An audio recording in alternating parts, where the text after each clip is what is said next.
1967 ஆண்டு வெள்ளைய ஏகாதிபத்தியத்தின் கர்னல் படையில் கலந்து கொண்ட 2000 படை வீரர்களை தனியாகி நின்று போராடி வெற்றி பெற்ற அந்த மகத்தான தலைவனுக்கு புகழாஞ்சலி செலுத்துவதில் பெருமகிழ்ச்சி அடைகிறது.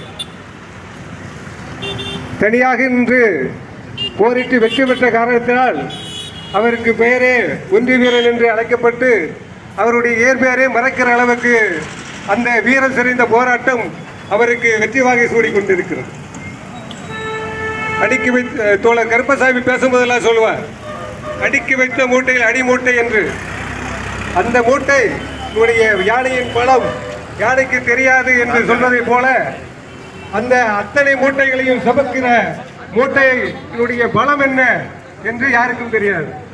ஆனால் அந்த பலத்தை 1767 மாவீரன் ஒன்றி வீரன் அவர்கள் நிகழ்த்தி காட்டியிருக்காங்க. அவ்வளவு புகழ்பெற்ற அவ்வளவு திறமை வாய்ந்த பெரும் வீரன் மாவீரன் என்று புகழெஞ்சி சொல்லிக்கொண்டே இருக்கலாம் என்று இந்த நேரத்தில் உங்கள் அத்தனை பேரும் பற்றியிடம் சொல்லிக்கொண்டு எனக்கு துவக்கி வைக்க வாய்ப்பளித்த அத்தனை தோழர்களுக்கும் நல்ல உள்ளங்களுக்கும் நன்றி மொழியை பாராட்டி நிறைவு செய்கிறேன். நன்றி, வணக்கம். என்ற அடிப்படையில் சுதந்திரத்திற்காக போராடியவர் மதிப்பிற்குரிய ஒண்டி வீரன் அவர்கள் என்பதை நாம் எண்ண வேண்டும்.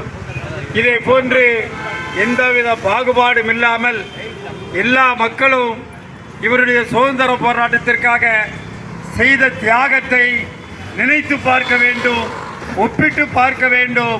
அவருடைய புகழ் என்றைக்கும் நிலைக்க வேண்டும் என்று